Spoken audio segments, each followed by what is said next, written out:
Hi friends, Vijay Karnataka ವೀಕ್ಷಕರಿಗೆ ಸ್ವಾಗತ. ವೀಕ್ಷಕರೇ, ಇವತ್ತು ನಾನು ಮನೇಲೇನೆ ಹೇಗೆ ನಮ್ಮ ಮೊಬೈಲ್ ಕೇಸ್ಗಳನ್ನ ಡೆಕೋರೇಟ್ ಮಾಡಬಹುದು ಅನ್ನೋದನ್ನ ತೋರಿಸ್ಕೊಡ್ತೀನಿ.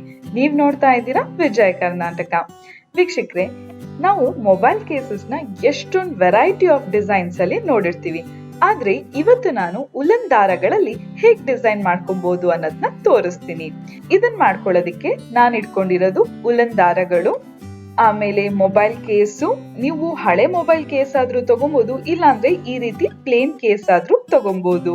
ಫೆವಿಕ್ವಿಕ್, ಸಿಸರ್ಸ್ ಮತ್ತೆ ಪೆನ್ಸಿಲ್ ಇಟ್ಕೊಂಡಿದೀನಿ. ವೀಕ್ಷಕರೇ, ಮೊದಲು ನಾನು ಉಲನ್ ದಾರನ ಪೆನ್ಸಿಲ್ಗೆ ಈ ರೀತಿ ಮಾಡ್ಕೊಳ್ತಾ ಇದ್ದೀನಿ.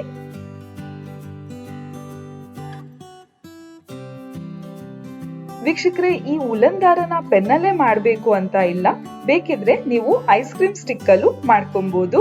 ನೋಡಿ, ನಾನು ಐಸ್ ಕ್ರೀಮ್ ಸ್ಟಿಕ್ ಅಲ್ಲೂ ಮಾಡಿ ತೋರಿಸ್ತೀನಿ. ಸೊ ದಾರನ ತುಂಬಾ ಹತ್ತತ್ರ ಈ ರೀತಿ ಸುತ್ತಿ ಮತ್ತೆ ಟೈಟ್ ಆಗಿ ಸುತ್ತಿ. ನಾವ್ ಏನಕ್ಕೆ ಈ ರೀತಿ ಸುತ್ಕೋತಾ ಇರೋದು ಅಂದ್ರೆ, ನೋಡಿ ಇಲ್ಲಿ 2 ಮಾಡಿದಿನಲ್ಲ, ಆ ರೀತಿ ಮಾಡ್ಕೊಳ್ಳೋದಿಕ್ಕೆ. ಇದನ್ನ ಹೇಗ್ ಮಾಡೋದು ಅಂತ ಯೋಚನೆ ಮಾಡ್ತಿದ್ದೀರಾ? ನೀವು ಒಂದ್ಸತಿ ಐಸ್ ಕ್ರೀಮ್ ಸ್ಟಿಕ್ಕಿಗೆ ಉಲನ್ ದಾರ ಸುತ್ತಾದ್ಮೇಲೆ ಈ ರೀತಿ ಫೆವಿಕಾಲ್ ಹಾಕಿ ಕೇಸ್ ಮೇಲ್ಗಡೆ ಅಂಟಿಸ್ಬೇಕು.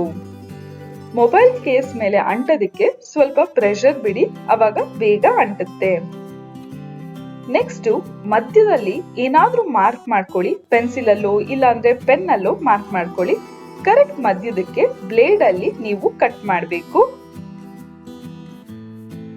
ನೋಡಿ, ಈ ರೀತಿ ಕಟ್ ಮಾಡಿದಾಗ ಎಷ್ಟು ಚೆನ್ನಾಗಿ ಬರ್ತಾ ಇದೆ. ಒಂದೇ ಸಮ ಇರ್ಬೇಕು ವೀಕ್ಷಕರೇ, ಇಲ್ಲ ಅಂತ ಹೇಳಿದ್ರೆ ಒಂದು ಉದ್ದ ಮತ್ತೆ ಸಣ್ಣ ಬಂದ್ಬಿಡತ್ತೆ. ಅದಕ್ಕೆ ಒಂದೇ ಸಮನೆ ಮಾಡ್ಕೊಳ್ಳಿ. ಸೈಡ್ ಅಲ್ಲೆಲ್ಲ ನಮ್ಗೆ ಉಲನ್ ದಾರನ ಅಂಟ್ಸಕ್ ಆಗಲ್ಲ, ಸೊ ನಾನು ಸ್ಟಿಕ್ಕರ್ ಇಂದ ಡಿಸೈನ್ ಮಾಡ್ಕೊಳ್ತಾ ಇದ್ದೀನಿ. ನೆಕ್ಸ್ಟ್ ಮಧ್ಯದಲ್ಲಿ ಗ್ಯಾಪ್ ಇದೆ, ಅದಕ್ಕೆ ಯಾವ್ದಾದ್ರೂ ಬ್ರೈಟ್ ಕಲರ್ ಉಲನ್ ದಾರನ ಅಂಟಿಸ್ಬೇಕು. ನಾನು ವೈಟ್ ಕಲರ್ ತಗೊಂಡಿದ್ದೀನಿ, ಹಾಗಾಗಿ ಕಾಂಟ್ರಾಸ್ಟ್ ಆಗಿ ಚೆನ್ನಾಗಿ ಕಾಣುತ್ತೆ ಅಂತ. ನೋಡಿ ವೀಕ್ಷಕರೇ, ಎಷ್ಟು ಚೆನ್ನಾಗಿ ಡಿಫ್ರೆಂಟ್ ಆಗಿ ಕಾಣಿಸ್ತಿದೆ ಅಲ್ವಾ? ನಾವು ಈ ಕೇಸ್ಗೆ ಮೊಬೈಲ್ ನ ಹಾಕೊಂಡು ಫೋನ್ ಅಲ್ಲಿ ಮಾತಾಡ್ತಿದ್ರೆ ಎಷ್ಟು ಡಿಫ್ರೆಂಟ್ ಆಗಿ ಚೆನ್ನಾಗಿ ಕಾಣಿಸುತ್ತೆ. ಮತ್ತೆ ಫ್ರೆಂಡ್ಸ್ ಎಲ್ಲ ಕೇಳ್ಬೋದು, ಎಲ್ ತಗೊಂಡೆ ಈ ಕೇಸ್ನ ಅಂತ.